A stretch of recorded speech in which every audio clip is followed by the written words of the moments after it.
Coletivo Bancada do Livro. Coletivo Bancada do Livro.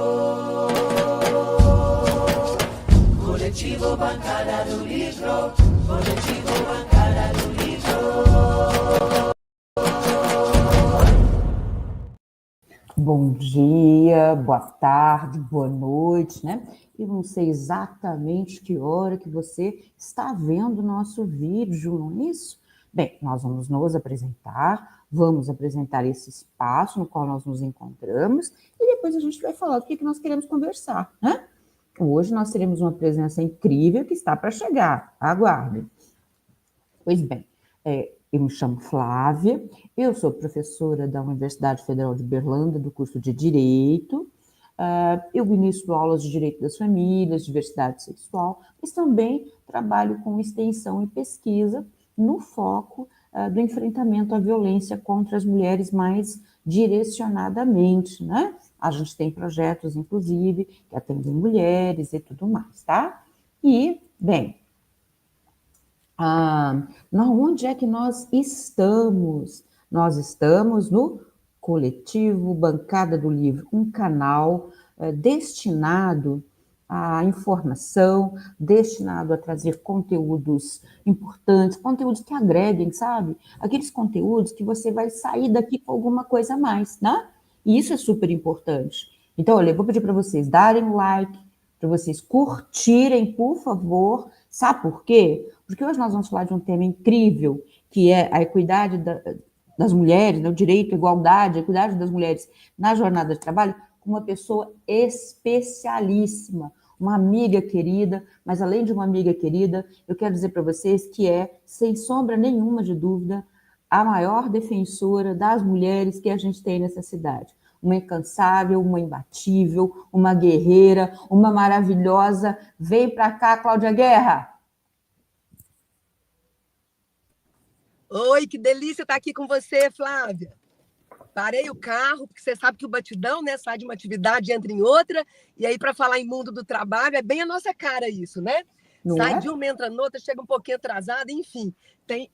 Aí tem o kit no carro, assim, ó, para passar um batom, tem o desodorante, pensa. Essa é a emoção que a gente vive. Pois é, então, exatamente, tem pessoa melhor, Cláudia, para falar desse tema, porque, olha, como a gente está num momento em que as centrais sindicais, em que os movimentos trabalhadores e trabalhadoras estão discutindo muito jornada, né? O 6x1 está nesse debate aqui, eu acho que nós nem chegamos nele, né? A gente não conquistou nem esse 6x1, e era um pouco por isso que eu queria te ouvir demais. Como é que você vê hoje, atualmente, a jornada das mulheres no trabalho? Antes, eu quero te falar que está conosco aqui Vicente, está conosco aqui professor Edilson, maravilhoso de sempre, Vicente maravilhoso, está aqui conosco, deixa eu ver quem mais está com a gente para te dar um oi, a Juliane Vasconcelos, estão todos conosco, te dando um oi. Edilson está lembrando para nós, né, que hoje é um dia importante, né? A gente sabe disso, para a democracia no Brasil, mais uma razão para falarmos dos direitos das mulheres que na luta da democracia são relevantes. Mas é isso, eu queria que você começasse dizendo para nós como é que você vê a nossa jornada hoje. Bom, primeiro, boa tarde, então, a esses colegas maravilhosos que estão aí, que você bem citou. O convite, fiquei muito feliz e honrada, inclusive, saindo daqui, vou estar falando sobre esse tema, mas com um outro recorte também, e que faz toda a diferença no mundo do trabalho, que é o recorte racial e étnico, né? Então, a Semana da Consciência Negra, ontem o dia, e hoje nós vamos estar na Oficina Cultural de Uberlândia, a convite do Chá das Pretas, da grande Suzilene, maravilhosa, atriz, uma mulher negra assim, que tem um envolvimento muito grande na cidade com a cultura, com a arte. E aí nós vamos estar falando exatamente sobre esse contexto todo, pensando a consciência negra, e eu vou estar lá como uma não negra, mas que é antirracista. Então, é muito importante a gente ter os recortes sem perder a dimensão do micro e do macro, obviamente, né? Porque o recorte, ficar só no recorte, não resolve. Mas eu queria, historicamente, pensar o termo trabalho.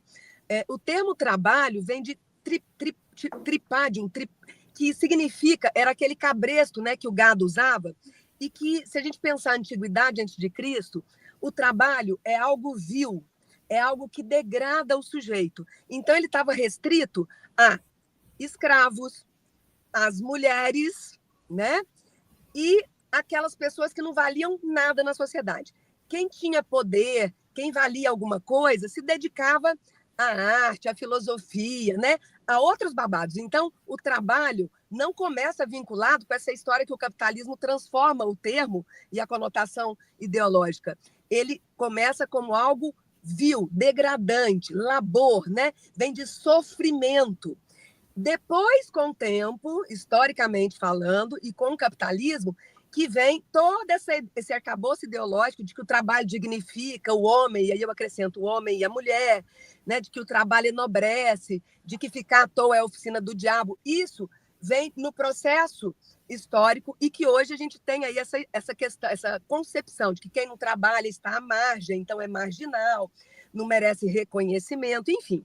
Então, para entender que é preciso historicizar o próprio conceito de trabalho, né? Que não existe com a conotação que se tem hoje, desde sempre. E mesmo hoje tem várias concepções sobre o trabalho. E aí, o duro é que, mesmo quando a gente vê essa luta de redução de jornada, e alguns países experimentaram isso, em alguns deu certo, em outros voltaram para trás, mas mesmo quando a gente vê essa perspectiva de redução de jornada, eu não vejo uma narrativa forte com relação à qualidade de vida, tanto quanto a narrativa de que teremos mais tempo para consumir, para o lazer, mas o lazer que consome. Então, isso me preocupa. Por outro lado, nós estamos com impactos na saúde mental gigantes, e as mulheres ainda mais. A pandemia jogou na nossa cara. Oi, Cláudia, deu uma cortadinha aqui. É do demônio. E aí o Enem traz como tema de redação que eu achei fantástico, obrigou milhares de jovens, né, Flávia, a terem que pensar sobre o cuidado dentro das suas casas e na sociedade, sobre a economia do cuidado. O que é a economia do cuidado? É esse trabalho que foi invisibilizado historicamente. Primeiro, era considerado vil. Aí, depois, isso que era vil, que não prestava e que gente decente não exercitava, jogou para as mulheres. É tanto que até hoje o trabalho doméstico é desvalorizado, porque a história tem mudanças, tem também permanências e tem até retrocessos. Piscou, dançou, perde direitos. E aí, não à toa que o recorte racial e étnico são importantes, porque as mulheres brancas lutaram para ir para o mercado de trabalho, as negras nunca saíram dele, elas eram escravas, né? Então, não à toa também que o movimento feminista, ou seja, luta por direitos iguais, acesso e oportunidades, não é nada mais que isso, né? Vai fazer uma distinção entre o feminismo negro e branco, porque a experiência no mundo do trabalho das mulheres negras ainda é mais difícil, porque saem com uma mão na frente e outra atrás da escravidão, sem políticas públicas. E, nesse sentido, continuando o processo... E até hoje, se a gente pega o trabalho doméstico remunerado, ele não tem os mesmos direitos que outros trabalhos. E claro que cada direito foi conquista, não foi dado por ninguém, porque tem aquela história assim, Getúlio Vargas, o pai dos pobres, o pai das mulheres, as mulheres passaram a votar com Getúlio. Não vem nada de mão beijada, não vem na bandeja, tudo fruto de luta, de conquista. É claro que os espertos absorvem, né, essas conquistas e acabam se promovendo em cima delas. Mas nada na história veio para as mulheres sem luta. Isso é importante a gente mencionar. Então, hoje a gente ainda recebe menos que os homens, mesmo tendo mais escolaridade no mercado de trabalho, ainda dá uma diferença aí de 22%, 25%, já foi maior, mas ainda é muito significativo, porque não faz sentido. E se a gente pensa lá em industrialização, quando a mulher está no mercado de trabalho, joga os salários para baixo. Então, era muito mal visto quando a mulher ia para o mercado de trabalho, mulheres e crianças, porque acaba jogando os salários para baixo. E por isso a importância da luta do específico, mas também com o geral, o tempo todo, dialogando. Porque não adianta só você mudar o sistema econômico, porque as relações de gênero podem se manter. Cuba mesmo mudou o sistema econômico, mas as mulheres estavam querendo exigir divisão das tarefas porque elas não eram de ferro. Então não adianta você mudar o processo econômico sem mudar comportamento, valores, cultura, tem que ser tudo junto ao mesmo tempo, né? Claro que difícil, é desafiador. E aí, se a gente ainda faz o recorte racial e étnico, mais ainda, porque dentre todos, se a gente pega a pirâmide social, Flávia e ouvintes e colegas, quem que está lá no topo? Homens ricos brancos. Quem que está lá na base da pirâmide que ganha menos, com ocupações piores, mais desvalorizadas e com menos educação, acesso à educação? As mulheres negras. Então, pior que os homens negros, e aí depois pior que os homens brancos e que as mulheres e que aí a gente vê a pirâmide social. Ontem mesmo saiu e o IBGE trouxe dados muito interessantes. Muitas mulheres negras, e os feminicídios, 62% são as mulheres negras, muitas não deixam um relacionamento violento pela falta de autonomia e independência financeira. Tem a dependência emocional também, mas a financeira é muito significativa. E aí vai mostrando os dados e os gráficos, o G1 trouxe essa matéria, vai mostrando que elas tiveram menos acesso à escolaridade, não que quem tem acesso à escolaridade não viva violência, vive também violência, infelizmente, a doméstica é muito democrática, todas as classes sociais. Mas a possibilidade ainda é maior quando você não tem acesso à educação e quando não tem acesso a trabalho com remuneração adequada e com valor social, né? Então, o trabalho doméstico tem duas perversidades. Quando ele é exercido, é visto como extensão do trabalho das mulheres, que era cuidar e proteger lá atrás, né?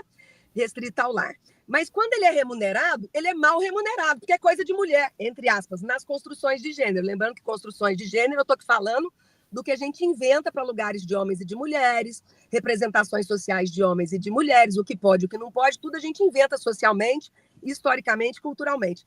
E o problema é que quando a gente faz essas invenções, a gente vai traduzindo diferenças em desigualdades, porque o problema não é ser diferente, o problema é a tradução das diferenças em desigualdades. Então, menos acesso à educação, postos de trabalho menos valorizados, elas vão permanecer mais em situações de violência doméstica. Então, tem uma relação direta.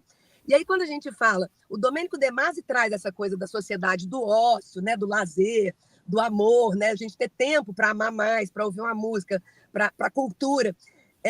Mas ainda muito utópico, porque nós não conquistamos ainda nem salários iguais. Exatamente. E temos gente no Congresso Nacional, inclusive mulheres, lamentavelmente, por isso não adianta só colocar mulheres no poder, tem que ser mulheres com trajetória de promoção de mulheres e de comprovada, né, trajetória nesse sentido. Exatamente. Porque nós temos mulheres aí no Congresso Nacional votando para que as mulheres permaneçam com salários inferiores aos dos homens, a gente tendo mais escolaridade em todos os níveis, mais pós-graduação em todos os níveis. Então, assim, não faz o menor sentido essa mulher estar ali nesse espaço legislativo. É um desserviço, sabe?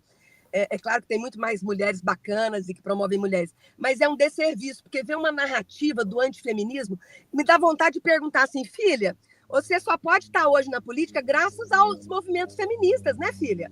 Por isso que você está aí no Congresso Nacional. Você só pode usar a calça comprida graças aos movimentos feministas. Você só tem creche e escola para pôr seus filhos graças aos movimentos feministas. Só tem delegacia de mulheres graças aos movimentos. Você pode até falar livremente, se expressar, falar no microfone graças ao movimento. Então, assim, quando fala que eu não sou feminista, eu quero morrer, eu falo, do que você está conversando, mulher? Fala comigo.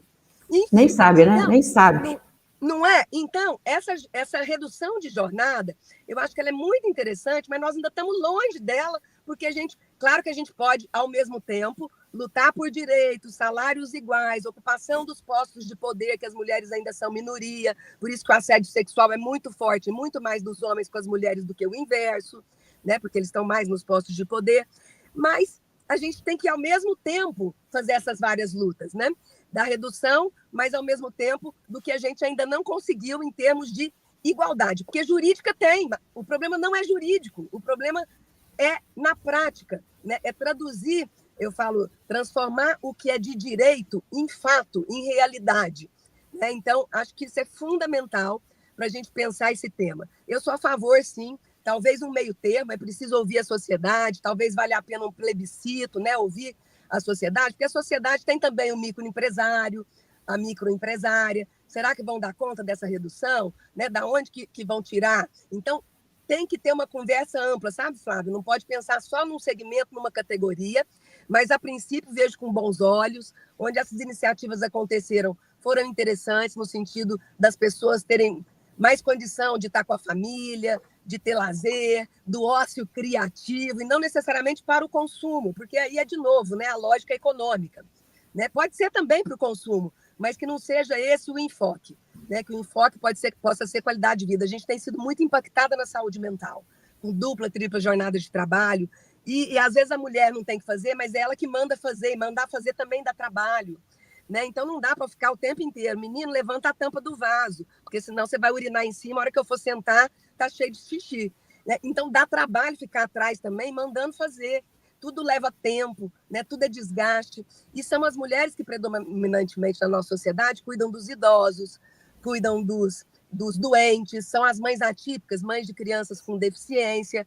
E esse é um trabalho invisibilizado, ele tem que ser visível. E é preciso mostrar como que esse trabalho, dupla, tripla jornada das mulheres, contribui para a economia, contribui para o sistema funcionar. Então, está bem conveniente ela fazer isso de graça. Eu já assinei tudo quanto é abaixo assinado lá atrás, para as mulheres poderem, donas de casa, poderem se aposentar, porque ela lavou, passou, cozinhou, levou, buscou relações públicas, fez gestão, cuidou dos doentes, cuidou dos idosos, cuidou dos deficientes, chega na velhice, hoje a gente vive mais, né? A longevidade aumentou, não tem dinheiro para um remédio básico, não tem dinheiro para nada. E não é só o BPC, não, benefício de prestação continuada. Tem um salário mesmo, né? Porque em classes mais favorecidas, o próprio marido, que de repente pode pagar para essa mulher, mas a gente tem que pensar para as classes vulneráveis, tem que ser o Estado. Como é que faz? Na França teve projetos nessa linha de remunerar a mulher que trabalha em casa. Claro que também tem a outra conotação, que em contextos de crise, de que não tem emprego, isso também é aquela história assim, vamos homem para o emprego, a mulher, né, para casa, mas pelo menos com remuneração. Então a gente precisa encontrar um caminho para que haja uma valorização. E para mim não tem outra valorização que não seja cultural e financeira para o trabalho, porque leva tempo. Trabalho não é o resultado de uma atividade que leva um tempo. Então, as mulheres, 24 horas. Quando tem filho pequeno, é 24 horas. Troca o dia pela noite, inclusive. Exatamente. Né? E a quantidade de horas, eu não tenho os dados estatísticos aqui agora, e fica muito chato a gente ficar falando de dados estatísticos, mas a gente sabe que a quantidade de horas que as mulheres trabalham, para além do trabalho remunerado, que é esse trabalho invisível não remunerado, que é a economia do cuidado, nossa senhora, sustenta o planeta. Então, tem que colocar foco, tem que iluminar isso e contar isso para a sociedade, e isso precisa ter reconhecimento social, porque é graças a esse trabalho que as mulheres realizam que os outros podem ganhar o din-din fora. Ou então tinha que pagar alguém para fazer, porque hoje também o Brasil é um dos países que ainda tem, né, essa figura da empregada doméstica, do funcionário doméstico, né? Não é todo lugar que tem isso. E que ainda tem direitos desiguais, né? Vamos combinar que é bem desigual. Mas ou paga para alguém fazer, ou divide as tarefas, e todo mundo faz um pouquinho, ninguém fica sobrecarregado e sobra mais tempo para o lazer da família como um todo. Exatamente. Então, tenho refletido muito sobre isso, a gente vem falando dessa divisão mais igualitária, porque é também compartilhar responsabilidades. Porque se o filho é só da mãe, se deu gente, mérito do pai. Se não deu gente, culpa da mãe, ela que ficou trabalhando fora. Ninguém responsabiliza o homem. E a gente sabe que tem muitos homens hoje que já dividem tarefas, cuidados, essa prática já vem sendo alterada em algumas famílias, mas não ainda de modo generalizado.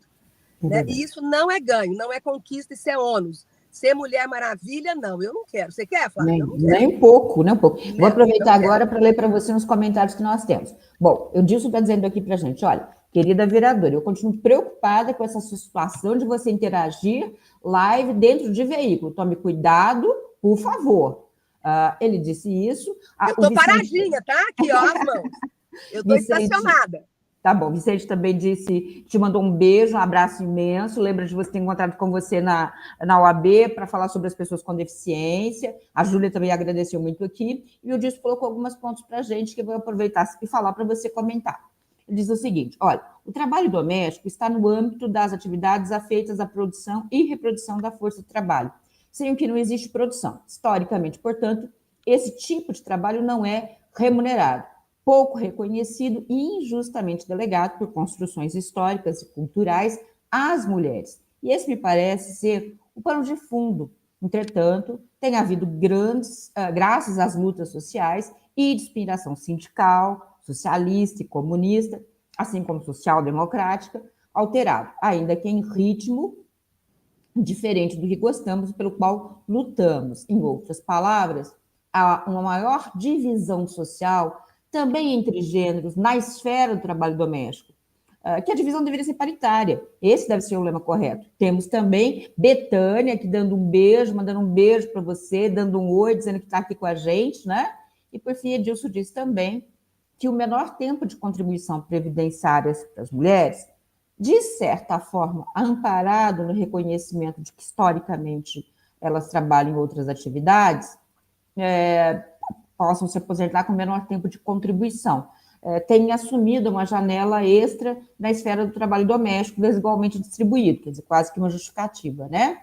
Betânia está dizendo que acha esse tema super importante e que realmente as mulheres são extremamente exploradas. Só para cooperar e para te ouvir sobre isso, a InfoJobs fez uma pesquisa e nessa pesquisa 97% das mulheres no Brasil pesquisadas disseram que tem jornada dupla. E aquelas que têm a tripla, né? Porque estudam ainda, as que conseguem, coitadas. Dessas, Cláudia, 45% não tem rede de apoio, são solo.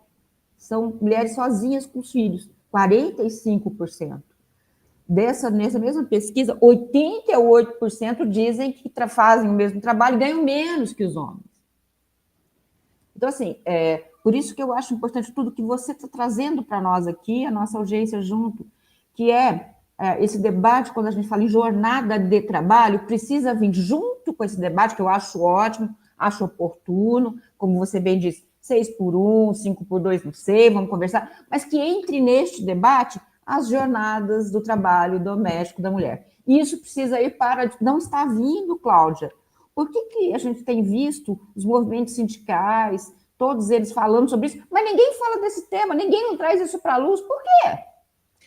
Então, por isso que os recortes e as interseccionalidades são fundamentais, né, Flávia? É o que te falei, não adianta só mudar de classe social se não discutir a questão de gênero, se não discutir a questão racial e étnica, sim, porque tem diferenciações. E o sexismo, o machismo, ele perpassa valores, cultura e cabeças, inclusive de esquerda. E eu já vivenciei isso em algumas situações.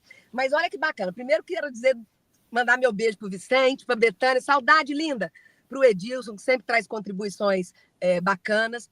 Fundamental o movimento sindical para tudo isso, e o papel das mulheres no movimento sindical, nem sempre à frente do movimento sindical, não por competência, né? Nem sempre à frente. Eu presido um partido político, mas nem sempre também as mulheres estão presidindo partidos políticos. Mas isso é super importante de ser dito. Você preside o Partido Trabalhista. Eu acho que isso precisa ser numa cidade extremamente conservadora, Cláudia. Conservadora e assim, e é trabalhista, preocupação com os trabalhadores, com o Plano Nacional de Desenvolvimento e Municipal de Desenvolvimento, onde a educação é base, né, para tudo isso, e o trabalhismo. Então, é claro que todos os movimentos são fundamentais, como também o movimento de mulheres, os movimentos feministas. Então, essa complementação, né, o movimento sindical, os movimentos sociais, ajudam muito a gente a pensar o tema. E fico pensando aqui também, a gente estava falando de dupla, tripla jornada. Minha mãe é um exemplo de mãe solo. Você falou aí da questão das mães solo. Na época, não chamava mãe solo, não, porque você é mais novo. A gente falava em chefe de família. Então, minha mãe criou 4, eu sou a mais velha de 4, e vendendo pão de queijo para fora para as mulheres ricas, para poder nos sustentar. Quando ela se separou e o meu pai se separou, os dois se separaram, eu tinha 7 anos. Então, ela teve que vender muito pão de queijo para fora, e aí, depois que foi estudar, e uma mulher branca, mulheres negras ainda enfrentam mais dificuldade. Sim, com certeza. E a vida inteira, a referência nossa foi a minha mãe. Meu pai não conseguiu ser pai, alcoólatra, dependente químico, enfim, com uma tragédia familiar aí na sua história, que você já sabe, não conseguiu.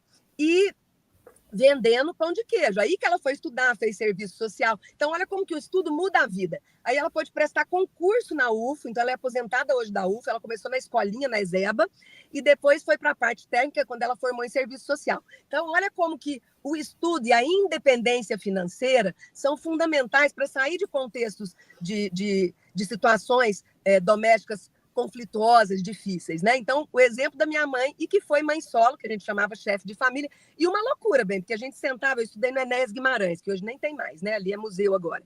No Enéas Guimarães, no Fundamental, a gente sentava na praça e ficava esperando, porque a minha mãe tinha que trabalhar, e a hora que ela saía do trabalho, ela buscava. Então, a gente, às vezes, ficava hora esperando. E é isso, né? Então, o quanto que as políticas públicas são fundamentais também. Nós defendemos, o nosso partido, inclusive, você sabe disso, Flávia, educação integral em tempo integral, porque aí você cria governantes e não governados. Você cria gente que tem acesso à cultura, ao lazer, ao esporte, né, à arte, tudo isso na escola, em 2 períodos, né? A línguas, tudo isso em 2 períodos. Alimentação. Sim, isso é emancipatório. que são CIEPs do Brizola, né, que o Brizola implantou lá no início. Então, uma revisão disso implantado. Uberlândia tem poucas escolas ainda em tempo integral. Precisa ampliar. As cidades do entorno aqui da região, também poucas. Quando tem, são poucas. Isso é fundamental. Então, quando a gente pensa jornada de trabalho, a gente precisa pensar também nessa rede de apoio. Eu, para ter o segundo filho, de verdade, nós fizemos reunião familiar. Sogra, sogro, mãe, padrasto, vocês vão ajudar a acudir na terceirização? Porque eu trabalho para morrer 3 turnos. O Ricardo também. Eu chego em casa às 11 horas da noite. Ele sai às 5 da manhã, chega às 9, 9 e meia, isso quando eu estava dando aula. Agora, como vereadora, não mudou muito, não. Mas, enfim, tanto que tive que abrir mão das aulas, porque é 3 turnos também. Então, se não tem rede de apoio, não dá nem para ter o segundo filho, fica só no primeiro. Né? E as mulheres negras são ainda mais vulneráveis, em todos os sentidos. Sim. De salário, de renda, de dificuldade de ter uma rede de apoio.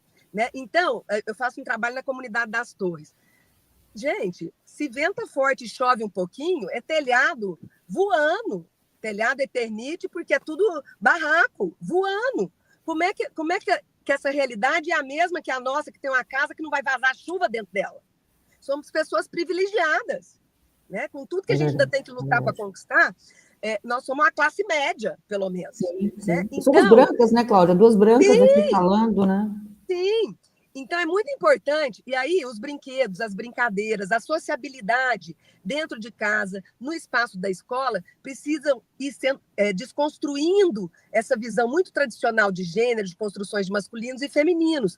Então, assim, eu sempre falo, né? Meus meninos brincaram de boneca para aprender a cuidar, o carrinho que desenvolve coordenação motora e a bola também, então todos deveriam brincar. A gente criou uma brinquedoteca quando eu dava aula na Uniminas, que depois virou Pitágoras, uma brinquedoteca onde a coordenadora teve aula conosco e ela era formada em psicologia e em pedagogia. Então, os brinquedos e brincadeiras na brinquedoteca eram disponíveis para todos, meninos e meninas. Não tinha a ala das meninas e a ala dos meninos. Então, a gente vê nas fotos, meus meninos ficavam na brinquedoteca com bambolê, com boneca, para aprender a cuidar, com a casinha para aprender também a dividir tarefa e a arrumar as suas coisas, com jogos para desenvolver o raciocínio lógico-matemático, porque começa de pequeno, é mais fácil. Não é que pau que nasce torto morre torto. Não, pode desentortar, mas vai dar mais trabalho, porque investiu muito tempo naqueles valores, naqueles princípios, né? Então, é mais fácil com os pequenos, mas é possível com todos. Então, vai desconstruindo essa história, para também, quando chega no mercado de trabalho, questionar, o próprio homem questionar, mas por que a minha colega faz a mesma coisa que eu e ela ganha menos? Isso no privado, né, gente? Porque no público, concurso, é outra história. Aí não tem isso, não tem essa diferença salarial, né? E ainda tem o plus no mercado de trabalho, de assédio sexual, como a gente estava falando, que é essa violência com base em hierarquia no mundo do trabalho, né?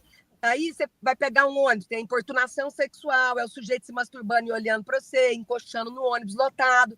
Enfim, é muita emoção. Para chegar no carro, depois que eu saía da aula, tipo 10, 15 para as 11, e escuro, né? Eu dei aula 20 anos ali na Exanc, escuro ali dos lados, e eu nunca conseguia parar na porta, né? Então, um quarteirão e meio, nossa, era olhando para um lado e para o outro. Então, assim, a gente sente no corpo diferente todas essas questões.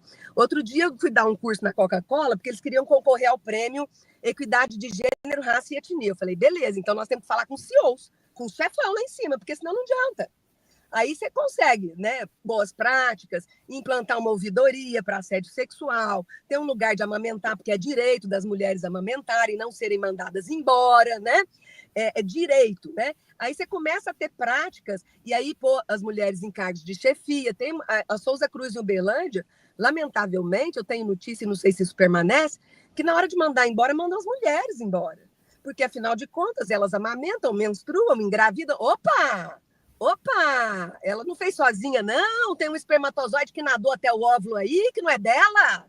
Né? Então, assim, numa visão burra, porque maternidade, gestação é investimento, é deixar depois de ter que acudir com penitenciária, que é mais caro e ineficiente o uso do dinheiro público, e que, às vezes, a reincidência é gigante.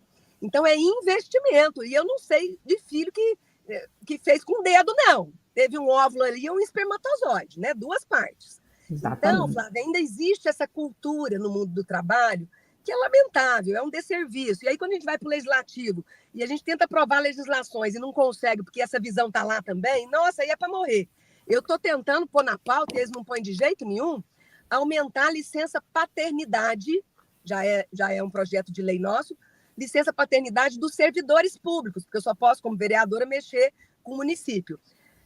Se for para 20 dias ou 30, já é lindo, porque hoje são 5 dias úteis. O filho não é só da mãe, gente, até para xingar né? Seu filho da mãe.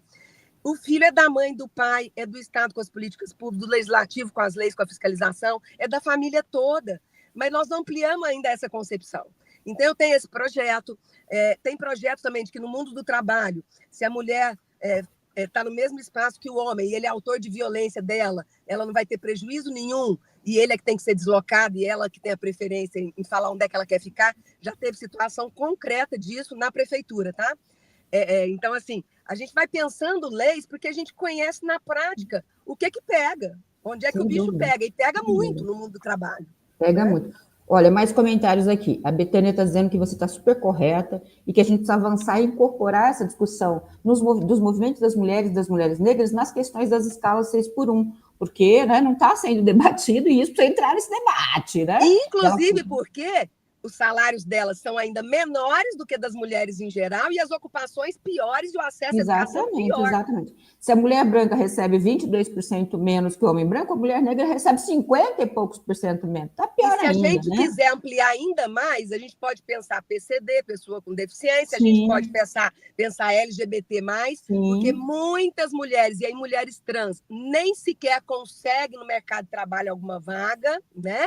Então, esses recortes, sem perder a dimensão do todo, né? Porque mas eu nunca trabalhei né? as partes sem a visão com o todo. Claro. Mas tem especificidades, eu não posso passar por cima como se não tivesse. Tem. Exatamente. Mas eu achei bacana, outro dia eu fui atualizar meu Lattes, recente agora, e aí estava lá no Lattes, no currículo, quando que eu engravidei, quando que eu dei à luz, quer dizer, já computando a licença maternidade no currículo Lattes, porque eu queria morrer quando eu voltava da licença maternidade, o sujeito perguntava assim, como é que você foi de férias?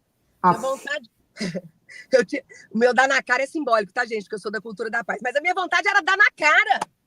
Por quê? Porque não é férias, gente. É trocando o dia pela noite. Eu tenho foto no vaso fazendo cocô, menina amamentando, e tinha saído todo mundo da casa. E olha que lá em casa distribuímos tarefas. Eu amamentava o Ricardo Punha para rotar de madrugada, mesmo ele trabalhando no outro dia cedo. Depois que eles pararam a mamar na mamadeira, pararam a amamentar e foi para a mamadeira, ele saía às 5 horas da manhã, deixava a mamadeira já quentinha, prontinha, e assim vai. E mesmo assim, eu esgotada, sobrecarregada, imagina aquela que não tem divisão em casa, que não tem compartilhamento. Exatamente.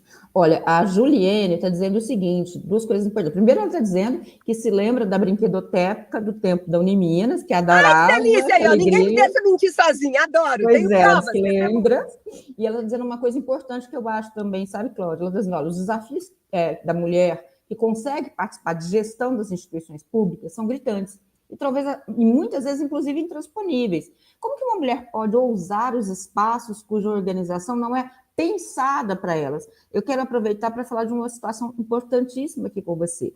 Nós recentemente tivemos também eleição na instituição, na universidade, e uma das candidatas deu à luz no processo. Estava mãe e pariu.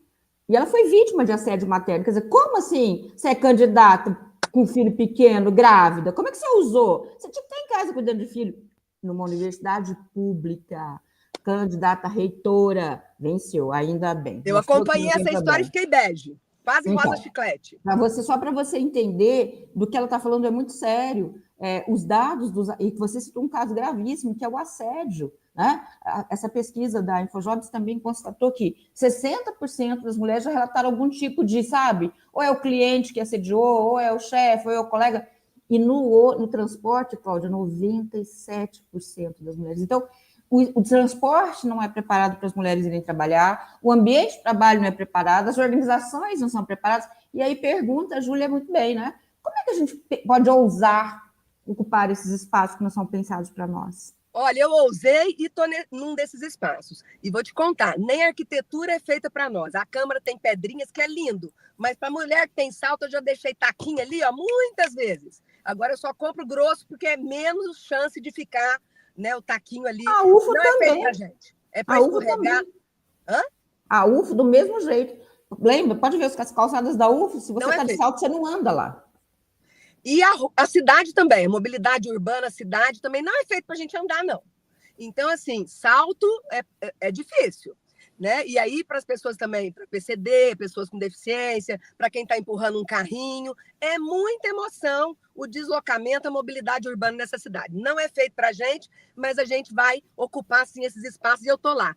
Inclusive, eu vou citar meu exemplo. Eu só pude ser vereadora porque eu tenho um suporte na minha casa para ajudar a acudir e porque a gente divide tarefas. Agora os meninos já estão um pouco maiores, são jovens, né? O Vitor já até dirige e tal, mas não foi sempre assim, né? O Dudu ainda não dirige, então tem o leva, traz, enfim. Então tudo compartilhado com outros membros da família, porque senão não era possível. As pessoas falam assim, mas as mulheres não colocam seu nome à disposição. Mas muitas têm que escolher entre ser mãe, esposa, dona de casa, o trabalho dela e mais vereadora. Ela tem tem que fazer fraudário lá, hein, Cláudia? Tem fraudário na Câmara? Tem não, bem. Eu sou da linha de que devia ter brinquedoteca. Porque nós tivemos, não só vereadoras podem engravidar, mas assessoria também. E os funcionários fixos também, os comissionados também. Não tem estrutura nenhuma, Tem zero. espaço para amamentar? Tem. Oi? Espaço para amamentar? Imagina, no gabinete mal cabe a gente da assessoria. É desse tamanico. Tem não. Nossa, inclusive, para conseguir reunião, bem, luta. É luta, viu? E os da base conseguem mais fácil no agendamento. A gente que é da oposição nunca tem vaga para nós. Mas é isso, né, que a Júlia está dizendo, quer dizer, como que você vai para um espaço público se eu não tenho que abrir mão de ser mãe, né? Uma mulher jovem, quer dizer, obviamente minha filha mais nova já está com 25 anos, então, claro, mas vamos pensar aqui, né, a juventude que está aí, que a gente está falando, olha, vamos lá, que nem você está falando, entra para a política, né? Vai participar da política. E eu levava, Flávia. Eu levava os meninos pequenos, eu levava para a SOS Mulheres, eu levava para as reuniões do Conselho da Mulher, eu levava para os eventos na praça. Você deve lembrar que eu levava para tudo, para as reuniões do NEG, do Núcleo de Estudos de Gênero. Não levava para a sala de aula, porque aí ficava complicado. Mas levava para tudo, porque é isso, gente. E cada um faz conforme dá, conforme o seu esquema, né? Então, não tem estrutura zero, tá? Zero estrutura, não tem. Mas vou assim mesmo, e a gente ainda tem que passar os perrengues da violência política de gênero, que é lei minha lá na Câmara, né? Então, é assim, corta o microfone da Cláudia, porque a Cláudia fala que nem papagaio, mas nunca para um homem que passou do seu tempo de fala no microfone, esse tipo de fala foi recorrente, nunca, nunca. Entendeu? Ou então, eu tô lá quietinha na minha mesinha lá, o colega vai no microfone e fala assim, o que foi que a vereadora da colher hoje, ela tá tão calma, será que ela tomou remédio? Assim, eu ouvi isso. E, lógico, registrei, potencializei para mostrar quem é quem, porque eu não tenho medo nem um beiço de pulga. E eles estão acostumados, talvez, e eles devem estar acostumados, talvez, porque existem vários jeitos de ser femininos, né? E eu respeito todos. Mas eu não sou do tipo que vou baixar a cabeça para homem, né? E ficar chorando. Não sou. Eu choro de filme bonito, eu choro de uma obra de arte bonita, eu choro de alguém que morreu. E talvez estavam acostumados com isso, né? E aí chega eu, Dandara, Amanda, que não tem esse perfil, eles ficaram assim meio horrorizados, tipo assim, não tem lado, não tem jeito. E aí começou a falar de questões pessoais, porque é uma outra forma de violência política. Como não tem o que falar dela, vamos falar que ela defende pobre, mas que ela mora em condomínio? Uai, gente, quem disse que eu quero que todo mundo mora em favela? Eu quero que todo mundo mora em condomínio, tenha segurança, coma bem. Eu trabalhei a vida inteira 3 turnos, porque eu não tive herança nem nada, para isso. Mas você conquistou o direito a isso. Sim. Será que eles acham que eu estou querendo socializar a miséria? Até isso vieram falar, porque mora em condomínio, que tem segurança, que isso eu falo, uai, que bom, né? E eu quero todo mundo morando bem, comendo bem, eu não quero socializar a miséria, não. Enfim, então até isso, porque não tinha o que falar de mim, sabe, Flávia? E aí começa a vir para o lado pessoal. Fora as ameaças que eu sofri, que você acompanhou, nós vamos em Brasília agora, as várias mulheres parlamentares, vereadoras, deputadas que foram ameaçadas, de morte, estupro corretivo, porque a gente defende a diversidade também, a comunidade LGBT+, e as mulheres, né? E isso foi incomodando um grupo de gente aí sem noção, e as ameaças vinham para mim, vinham para a família, eu sei que roupa que você está usando, eu sei onde que você mora, e assim vai. E aí eu te pergunto, tem alguma segurança e garantia na Câmara? Zero. Deputadas tem, vereador tem? Zero. Ah, Cláudia, como que você vai fazer? Continuar trabalhando. O que eu vou fazer? Continuar trabalhando. Se eu estou incomodando, estou no caminho certo. Então, não As é violências fácil. são muitas. Então, eu acho que Mas isso é um escolher é ponto desafiador. também. Eu acho que, assim, sabe, Cláudia, a gente fala nos dias de ativismo e eu acho fundamental, obviamente, falar sobre feminicídio, sobre violência doméstica, eu acho tudo fundamental. Mas a questão do trabalho, até porque nós estamos cada vez mais nos impondo, como você está bem dizendo aí, olha, a gente está se impondo, podem fazer o que for, nós não largaremos o espaço de trabalho.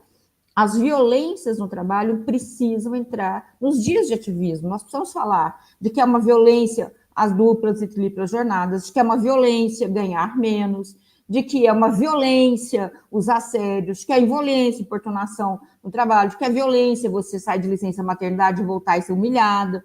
Então, eu acho que a gente precisa trazer à luz esses temas como formas gravíssimas de violência e que trazem como resultado o aumento dos afastamentos por saúde mental. Porque Sim. isso abala a gente, né? Não abala? Eu Mas é sei que você muito. se defende, mas não abala, Cláudia? E Uberlândia está com fila de espera gigante para atendimento psicológico e psiquiátrico. São insuficientes os CAPs, que são as unidades de saúde voltadas para a saúde mental, tanto de adultos quanto tem os CAPs-I também. Depois da pandemia, muito jovem passou a ser mais impactado na saúde mental. Você estava falando das importunações e tudo, isso mexe com o universo, né, da saúde mental. E você ter que pegar ônibus todo dia, ter que viver aquela história. Eu fiz um indicativo ao prefeito, porque tudo que a gente faz aqui, muita coisa que a gente faz, eles falam que é inconstitucional, mas se fosse algum deles, não seria. Então, aqui a gente sabe que os projetos não estão visando a população. É tipo assim, é da Cláudia, então é inconstitucional. É do fulano, é constitucional. E assim vai, um horror, um horror. São muito mais análises políticas do que técnicas ou jurídicas, né? Isso é lamentável, porque deveríamos todos preocupar com a população e com o que é melhor para ela. Mas eu indiquei, então, como foi tido inconstitucional, eu indiquei para o prefeito vários projetos, dentre eles câmeras nos ônibus, uma ventilação adequada, porque com esse calor, gente, as pessoas estão assando dentro dos ônibus lotados. A nova frota parece que já vem com ar-condicionado, e é claro que tem a janela também como opção, né?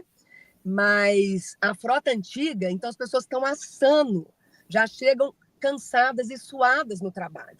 Uma loucura isso. E vai aumentar, né? Porque nós estamos acabando com o meio ambiente, então aquecimento global só vai aumentando a temperatura. Então, isso a gente indicou. Parada segura do ônibus, você lembra que não foi aprovado em Uberlândia pelo Legislativo, considerado inconstitucional, mas que nas cidades da região foram aprovados, inspirando aqui na nossa lei, que é o ônibus entre 10 da noite e 5 da manhã poder parar mais perto, sem mudar a rota, Isso. mais perto da casa de mulheres, pessoas com deficiência, idosos e idosas, porque são pessoas mais vulneráveis, né? E à noite mais complicado, então você minimizaria estupros, furtos, enfim.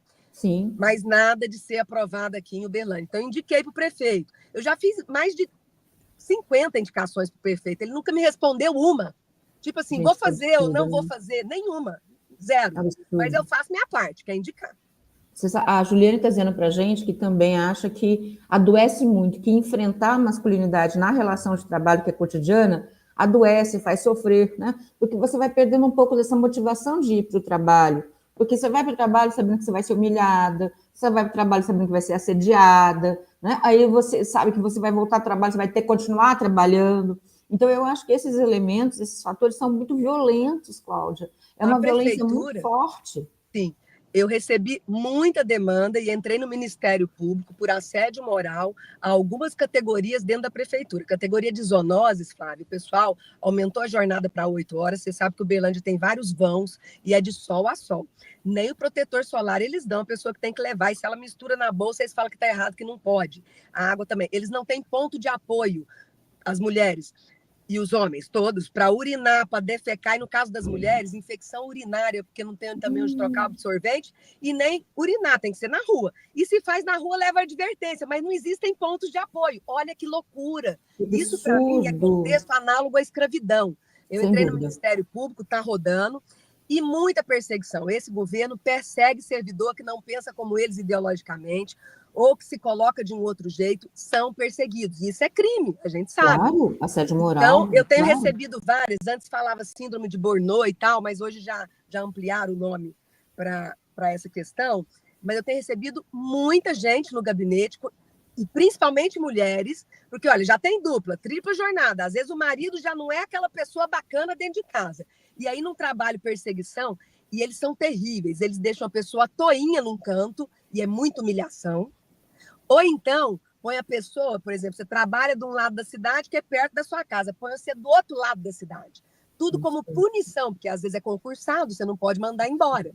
Às vezes não, são os concursados, porque os comissionados são da assédio confiança sexual deles. também, né, Cláudia? Eles têm alguma, a prefeitura tem alguma lei, alguma resolução, alguma uma comissão, um espaço, um acolhimento para assédio Olha, sexual? o pessoal fala para denunciar na ouvidoria, mas eu já ouvi dizer, mas ainda não tenho provas, de que a ouvidoria não é isenta.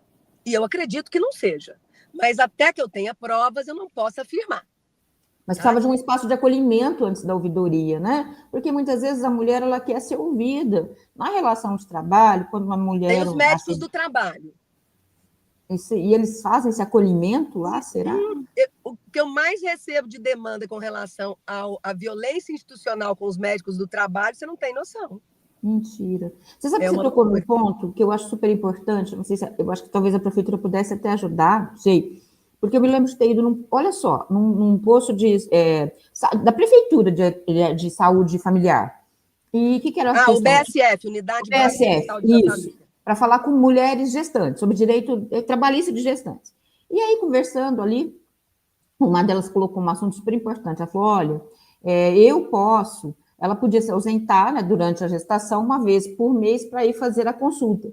Só que se o marido se ausentasse, ele perdia a cesta, ele perdia direitos trabalhistas.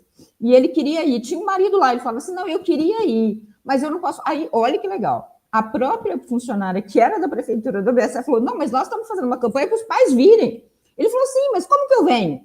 Olha que loucura que é isso. Quer dizer, eles não deu para entender, né? Quer dizer, ela dizendo: olha, é prestador de serviço, tudo bem, que seja prestador de serviço, não estou nem dizendo que ele é um servidor público, ó, que seja a empresa, mas a prefeitura não pode fazer campanhas para as empresas não descontarem dos trabalhadores para acompanhar a mulher uma vez por mês na consulta médica, que não é algo tão fim do mundo, vai perder a cesta mesmo se ele fizer isso. Isso não é muito absurdo, não, Cláudia? Eu acho um absurdo, eu já sabia dessa história, acho que foi um dos indicativos, viu, que eu fiz, vou confirmar depois, porque são muitos, eu perco o rumo, mas me indignou essa história, porque é como se você ser pai, você fosse punido. Uma sociedade que cobra o compartilhamento das tarefas, mas a hora que você executa, você tem a punição. Então, assim, eu acho isso muito sério, dá para a gente, como indicativo ao prefeito, porque daí é competência dele mesmo, né? Mas eu ouvi esses depoimentos também, viu, Flávia? E assim, engraçado é que ele mesmo, a própria política municipal de saúde exige que o homem vá com a mulher, quer dizer, é da política deles, a gente não está nem aqui falando de algo que seja... tem tanta... Eu dou uma palestra em algumas organizações sobre as boas práticas de empresas, né? E tem boas práticas muito legais. Então, assim, até para a prefeitura pegar uma terceirizada, ela colocar esse critério de boas práticas de gênero, de raça e etnia. Então, tem como fazer sim, Flávia. Precisa ter boa vontade política para ser feito, mas que tem como fazer, tem. É possível, né? Eu acho que é isso. Acho que é assim. Por isso que eu acho que é tão relevante a gente trazer esse assunto à baila, porque a gente volto a repetir, não que falar da violência doméstica, falar do feminicídio não seja muito necessário, porque os dados só têm aumentado no Brasil. Ele é fundamental. Mas nós não podemos deixar de não falar dessas questões trabalhistas, porque elas também causam tanto dano físico, dano psicológico nas mulheres, muito graves, né? Quantas mulheres, porque sofreram, às vezes, um assédio violento ou uma importunação sexual no trajeto do trabalho ou no próprio trabalho, não conseguem trabalhar mais, desenvolvem síndrome do pânico, então vou perder essa renda, né? Não vão poder não vão ter mais essa fonte de renda. Quantas dessas mulheres que, porque recebem menos que o homem, tem que ter 2 empregos para poder ter mais ou menos a mesma renda, em especial se for uma mulher preta. Se for mulher preta, é pior ainda. Então, essas violências, elas abalam muito a mulher, as nossas relações, e elas são muito cotidianas, né, Cláudia? Eu acho cotidianas. No caso das mães atípicas, ainda tem um fator. elas ficam por conta, se a criança tem, por exemplo, um grau de espectro autista grave, elas não conseguem trabalhar fora. Mas é trabalho 3 turnos, né? E, geralmente, o auxílio é muito insignificante assim, é um desserviço isso que veio agora do Supremo, falando que a medicação para doença rara ou pessoa com deficiência só vai ser fornecida quando entra com medida judicial se tiver no SUS. Mas tem medicamentos que não estão disponíveis no SUS e que aquela criança, sem aquele medicamento, aquele tipo de leite, aquele tipo de procedimento, ela não sobrevive, não desenvolve. Então, olha que loucura, é gente que faz sem conhecer, às vezes, a realidade e a complexidade dessa realidade. Eu achei triste, eu acho que o Supremo faz coisas muito bacanas, mas nessa daí pecou, não vive esse conversou com os mundo, movimentos né? sociais. Não vê, então, é isso que eu estou dizendo. Eu acho que a gente precisa mostrar, a gente precisa trazer isso Sim. realmente para a luz, porque essas mulheres também têm que ter direito ao trabalho. E para ela ter direito ao trabalho, ela precisa do Estado com política pública para isso. Porque como é que uma mãe atípica vai ter acesso ao mercado de trabalho ou vai se formar para o mercado de trabalho se ela não tiver uma política pública de apoio para o Estado? Porque rede de apoio, a gente sabe que não dá para você contar com ela. E mesmo nas escolas, há que se ter o programa de apoio. E tem, só que são insuficientes. Então, tem casos de crianças, hoje, muitos casos de crianças, que às vezes tem um profissional de apoio na sala de aula para acudir 7 crianças com deficiência e com graus de autismo, TDAH, crise de ansiedade, etc. Não dá conta, não dá conta. Então, o que a gente vê? Não tem inclusão escolar. Não tem o desenvolvimento que poderia ter, porque não tem suficientemente profissionais de apoio. Aí faz concurso, o salário é tão ruim que as pessoas até prestam, mas depois não querem assumir, ainda mais agora, depois da reforma da Previdência Municipal, que é pior do que a do Temer, que uma professora vai ter que trabalhar 40 anos em sala de aula, com toda essa diversidade e dificuldade aqui que a gente está vendo, para se aposentar integral. Então, declina, não quer. Entendeu? E aí, hoje é lei federal também, que as escolas têm o assistente social e psicólogo, mas o que eles fazem? Dão um golpe. Põe uma dupla para atender 9 escolas. Aquela dupla vai aparecer, se aparecer, uma vez ao ano na escola para acudir. Então, a inclusão não acontece. Então, olha como tudo tem relação, né? Então, a questão da educação, os profissionais de apoio, a mulher no mercado de trabalho lá preocupada, porque o filho está até na escola, mas ele não está sendo incluído. Olha que difícil. Exatamente, por isso que eu estou te dizendo como essa questão da violência no trabalho para a mulher ela é tão premente, tão urgente. Nossa, Cláudia, eu não vejo o tempo passar, é maravilhoso essa conversa, você vai vindo ideias, vai vindo conversa. Olha, a gente começou aqui, a gente já está pensando que nós temos já uma grande campanha para o próximo ano, que é a violência no trabalho contra as mulheres. Nós precisamos lutar com isso, porque a gente... Nessa conversa com você, a gente percebe quão maior mas a gente já está no nosso tempo se esgotando. Eu queria que você dissesse as suas palavras para o nosso público e dissesse que a gente está nessa luta e que ano que vem nós vamos fazer muito mais juntas e muito mais lives para trazer esse assunto e para discutir isso com o nosso público. Então, queria que ficasse com você essas palavras, porque você é encantadora. Obrigada, Flávia. Eu quero te parabenizar. Eu tenho ouvido você não só aqui nesse espaço, mas também lá na Rádio Universitária. Eu acho que é uma contribuição fantástica, é um legado que você vai deixando, porque essa discussão é uma discussão necessária para mudanças das práticas cotidianas. Claro que cada um é sujeito na sua história, mas, de repente, houve uma reflexão dessas, parece que a ficha cai. A pessoa começa a olhar o quanto que ela também tem prejuízos e não sabia que tinha. Ou mesmo os homens também. Porque, olha só, como é que essa mulher vai estar no bem bom, no bem gostoso depois e transar gostoso, se ela tem dupla, tripla jornada de trabalho? Não vai render, filho, vai ter que fingir. Então, pensar relações também mais gostosas, mais saudáveis, mais frutíferas, tem a ver também com pensar a qualidade no trabalho. E para as mulheres negras ainda de um jeito piorado do ponto de vista salarial e de condições de trabalho. Não à toa que a professora lá do fundamental, do infantil, é chamada de tia, né? Olha que desvalorização. Porque tia é bacana, gente. Mas tia é parente, não precisa nem de salário, nem de condições de trabalho. E não à toa que a maior parte das tias são mulheres no fundamental, lá no infantil, para o fundamental 1. Na medida em que vai aumentando aí para o fundamental 2, e aí principalmente no contexto de ensino médio, colegial, que os homens vão entrando para ministrar aulas, já não é mais tia, é professor, aí é profissional. E aí as condições de trabalho vão melhorando um pouquinho, o salário também. Aí se você, né, pensa o nível universitário, melhora um pouquinho mais. Ou seja, onde tem a concentração de mulheres, significa menos valor, salários menores. E essa lógica precisa ser invertida. Então, tem que constar, sim, no currículo, tem que constar a gestação, tem que constar o período de licença maternidade. Isso deveria ser computado, sim, para aposentadoria, porque dá trabalho. Você acha que não dá? Assume o lugar de uma mulher e experimenta, né? Para ver como é que é. E isso não é compensado só lá na Previdência com a diferença de idade. Não é. Eu penso que é preciso... Não é. Se a gente for ver a realidade, principalmente das mulheres vulneráveis, isso não é compensado como poderia ser. Algumas, inclusive, nem chegam até lá, ou chegam já doentes, né?